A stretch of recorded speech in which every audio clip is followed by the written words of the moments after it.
Everyone, welcome to Jimmy's talk. आज हम बात करने वाले हैं मास्टर स्टडी इन न्यूजीलैंड। काफ़ी सारे स्टूडेंट्स होते हैं जो out of country masters degree के लिए जाना चाहते हैं और उसको काफ़ी काफ़ी कन्फ्यूजन होता है कि मैं कौन सी कंट्री के लिए जाऊँ। और पर्टिकुलरली अगर मैं बात करूँ न्यूजीलैंड के लिए, तो न्यूजीलैंड आजकल काफ़ी पॉपुलर डेस्टिनेशन है मास्टर स्टूडेंट्स के लिए। और काफ़ी सारे स्टूडेंटों को काफ़ी सारे क्वेश्चंस भी होते हैं। तो आज हम अपने शो में लाइसेंस इमिग्रेशन एडवाइजर को लेके आए हुए हैं, and she is quite expert in student visa and all other visas process as well.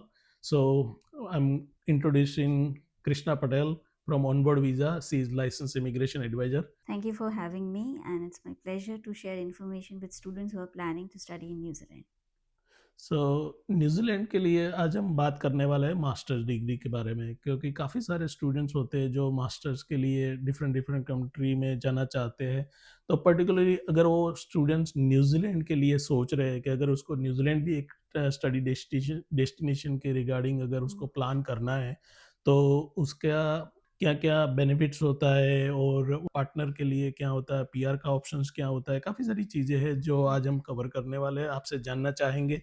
तो students who out there they can get like particular informations, जो क्वेश्चंस होते हैं उसको एक एक्सपर्ट से उसका सॉल्यूशन मिले। स्टूडेंट्स मास्टर के लिए न्यूजीलैंड में क्यों आना चाहिए? तो सबसे पहले तो मैं ये बताऊंगी why New Zealand. So New Zealand is one of the safest country and one of the country that a student for a student perspective very easy to live and settle and study. Why? Because the education system is globally recognized. Okay. Secondly, the environment, the people in New Zealand, multicultural diversity से people है, the people itself in New Zealand are very welcoming. So student easily adjust और adapt कर सकता है while he is studying and living in New Zealand. Okay. From immigration perspective, if I say why masters in New Zealand, जो masters का course है in New Zealand, it's specially designed relevant to the industry needs. So that's why again masters is one of the most popular course. तो अगर students कोई New Zealand में master के लिए सोच रहे हैं, तो उसके लिए मास्टर्स के क्या क्या ऑप्शंस रहते हैं, लाइक उसका कितना ड्यूरेशन वाला मास्टर्स मिल सकता है, वो सब चीज़ें के बारे में थोड़ा ओके, सो बताओ। 3 टाइप की मास्टर्स आप पढ़ सकते हैं. First is taught masters course work, okay. जिसका ड्यूरेशन होता है 12 to 18 months, ओके। जिसमें लेक्चर्स होते हैं एंड असाइनमेंट वर्क्स होते हैं. Okay. Second is masters by research. Just the duration is 18 to 24 months. Okay. और वो फोकस करता है independent research work and thesis के बेस पे होता है. And the third is combination of both, blend of both, okay. That is taught masters with research component, जिसमें दोनों लेक्चर्स भी आ जाते हैं, इंडिपेंडेंट रिसर्च वर्क भी आता है. So, ये 3 टाइप के मेजर मास्टर्स के कैटेगरी प्रोग्राम्स हैं. और it's available in all the fields including IT, business, agriculture, health science, engineering and all the fields. Okay, so इसका मतलब अगर कोई स्टूडेंट मास्टर के लिए सोच रहा है, तो उसको 12 मंथ से लेके 24 मंथ्स 24 का months. मास्टर की Yes, स्टडी मिल सकती है। yes, yes. Okay, so normally ये मास्टर्स के लिए एंट्री रिक्वायरमेंट क्या होती है न्यूजीलैंड में, लाइक उसमें क्या उसका एकेडमिक होना चाहिए और क्या उसको इंग्लिश की रिक्वायरमेंट क्या रहती है? Okay, so the basic requirement is bachelor's degree in relevant field. Postgraduate वाला student भी ले सकता है. If you are postgraduate, then masters also can upgrade to masters with a specific course. Okay. Then again, depending on some of the institutions and universities, किसी में academic requirement होती है, as in the basic percentage is required. Okay. Okay, and English is a mandatory requirement that you need to pass an English test, either maybe it is IELTS overall 6.5, no band less than 6, PT, TOEFL, NZCL, all are accepted.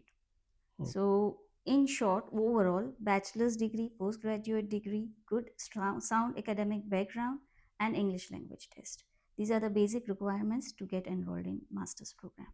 ये भी सुना है कि कुछ student के पास अगर English like वो achieve नहीं कर, लाइक इंग्लिश टेस्ट देना Yes, नहीं चाहते, yes. और अगर उसने बैचलर अपनी इंग्लिश मीडियम स्टडी के इंग्लिश मीडियम में कर रखी है, तो वो उसके लिए भी मास्टर का ऑप्शंस अवेलेबल है Yes, न्यूजीलैंड में? yes, definitely.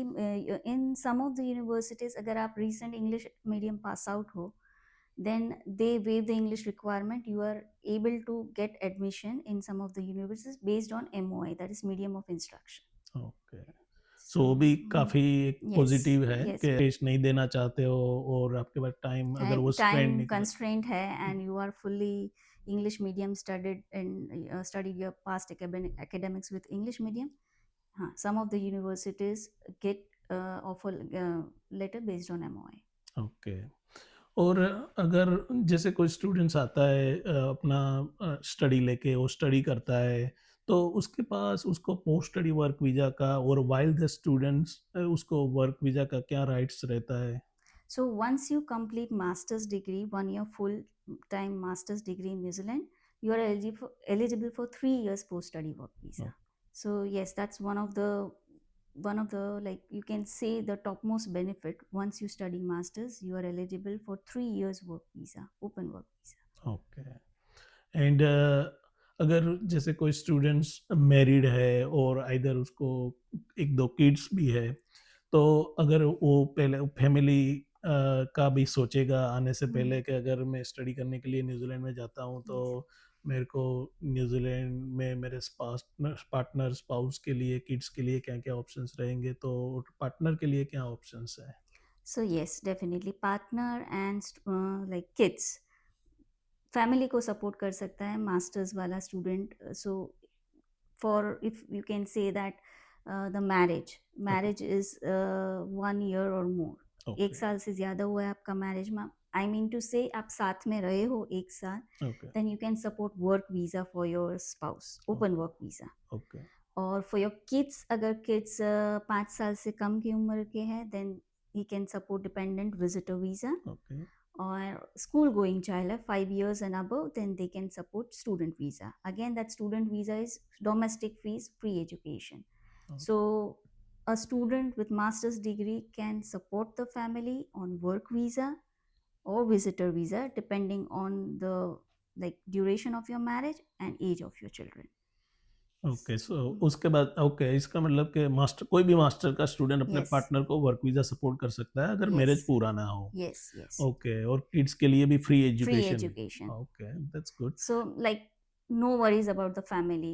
Full family can come together in New Zealand. Okay, so ये स्टडी कंप्लीट करने के बाद जो 3 इयर्स का पोस्ट स्टडी वर्क वीज़ा मिलेगा, उस टाइम पे भी पार्टनर को वर्क वीज़ा एंड किड्स को ये फ्री स्टूडेंट वीज़ा मिलेगा? Yes, yes. He can support during his post-study work visa also. Okay. And सबसे और मोस्ट इम्पोर्टेंट क्वेश्चंस के चलो अभी रेसिडेंस के लिए कि Yes. स्टूडेंट अगर वहाँ पे आता है तो उसके लिए रेसिडेंस का क्या-क्या ऑप्शंस रहता है और रेसिडेंस की पॉसिबिलिटीज़ कैसी है?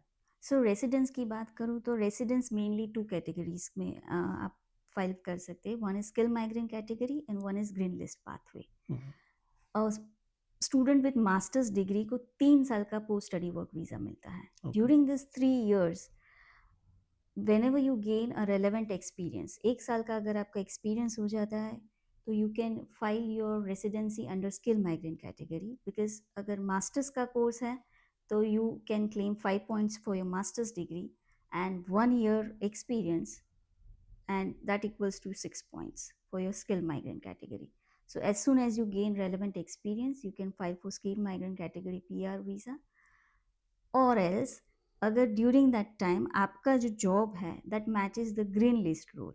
ग्रीन लिस्ट जो हाई डिमांड में है न्यूजीलैंड में, the roles which are in very much high demand, skill shortage list में है, अगर आपका जॉब रोल उससे मैच होता है तो you can again directly go for your residency, straight to residency और work to residency under green list role. So either way, whichever आप eligible हो, as soon as you gain a relevant experience, you can go for your residency visa. Okay, तो okay, वो भी काफ़ी Yes, easy pathway है कि very भई। easy pathway for the master's degree. Okay, और आपने जो बोला 1 ईयर का एक्सपीरियंस, 1 ईयर का एक्सपीरियंस जो कौन से फील्ड में और कौन से लेवल की जॉब का होना चाहिए? It should be skill level 1, 2, 3 okay, of New Zealand NSCO code, skill level 1, 2, 3. Okay, सो अगर वो आपके 1 टू 3 में स्किल में है Yes. और दूसरी भी रिक्वायरमेंट जो भी होती हाँ, होगी वो the अगर आप। around like the experience, the medium wages and वो सब मैच होता है, you can easily file for your PR. Okay, so वो इसका मतलब कि रेसिडेंसी के भी काफ़ी सारे ऑप्शंस है यस, उसके यस। लिए। Okay.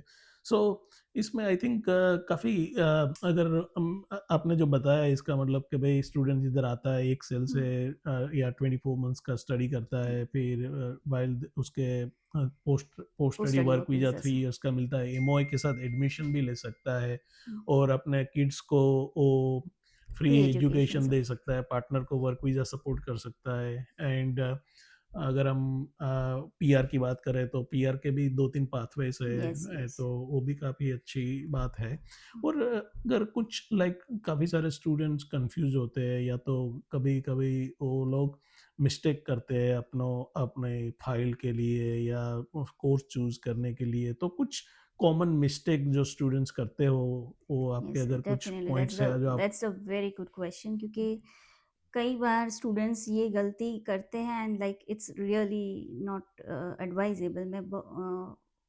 One of the most common that I come across is के कोर्स सिलेक्शन। हुँ, जो भी आप कोर्स सेलेक्ट करते हो, लाइक नॉट जस्ट बिकॉज कि ये प्रोग्राम से मुझे पीआर मिलेगा, कि ये प्रोग्राम मुझे ये पॉइंट्स दिलवाएगा, मेरा कल पीआर हो जाएगा। No, select your program based on your academic background या वर्क एक्सपीरियंस या आपका करियर गोल्स के बेस पर सिलेक्ट करो। इफ़ योर पास्ट क्वालिफिकेशन और वर्क एक्सपीरियंस डजंट मैच जो आप कोर्स सिलेक्ट कर रहे हो, hmm, then it's very difficult for you to get a visa, student visa in New Zealand.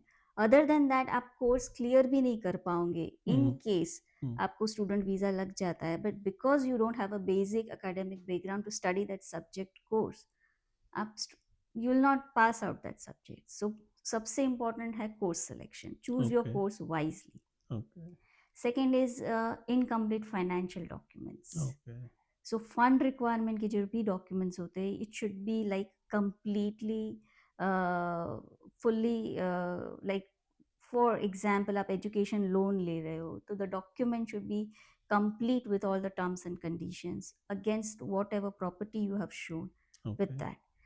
एक एग्जाम्पल दे रही हूँ। Then comes your interview. Interview का काफ़ी सारे स्टूडेंट कभी कंफ्यूज हो जाते हैं या नर्वस हो जाते हैं, हुँ, और they lack explaining in detail what immigration officer is asking. So immigration officer assesses कि अगेन आपने क्या पढ़ाई की है, क्या आपका वर्क एक्सपीरियंस है, आप क्यों ये कोर्स करना चाहते हैं, what are your future goals, hmm, after completing course आप ये क्या प्लान कर रहे हो future in New Zealand. So he assesses that okay, this course is going to help you to achieve your career goals. Okay, again in that interview preparation is main, where student just are not able to express themselves completely. Okay, Then the next and the most important is SOP, that is statement of purpose. Statement of purpose is a document of a student where he expresses कि ये why he wants this course, why he wants to study this course. Okay, तो एक complete background होता है कि आपका academic से family background to what planning for your future in New Zealand. Hmm, okay, वो बहुत जेनरिक होता है, आप इतना डिटेल नहीं लिखते हो तो भी that also is an issue with student visa application. So these are the four main major mistakes that I come across when I'm assessing a decline file also. सो काफ़ी आपने इस यूज़फुल इन्फॉर्मेशन दी है आप। आई थिंक काफ़ी सारे students के questions होंगे, वो Yeah. ऑलमोस्ट सॉल्व हो जाएँगे। लेकिन अगर फिर भी किसी स्टूडेंट्स को और कुछ जानना चाहते हैं या तो अपनी वीज़ा की फ़ाइल आगे प्रोसेस करना चाहते हैं, so how can they reach out to you? Okay, so you can reach out to us on our website, that is www.onboardvisas.com, and on that we have our contact numbers where you can reach out to us, and also we have addresses and of all our different branches in India. So yes, you can just log in there, go out, research, and contact us. So thank you for your Thank information and your time and have a wonderful day. Thank you. Thank you. Thank you so much for having me. And I encourage the students who are planning to study abroad. New Zealand is the best choice currently for master's degree based on the post study work visa options, PR, easy PR pathway, and family visas. So I encourage you to plan early and choose your course wisely. Thank you for having me. Yeah, thank you and thanks for your time.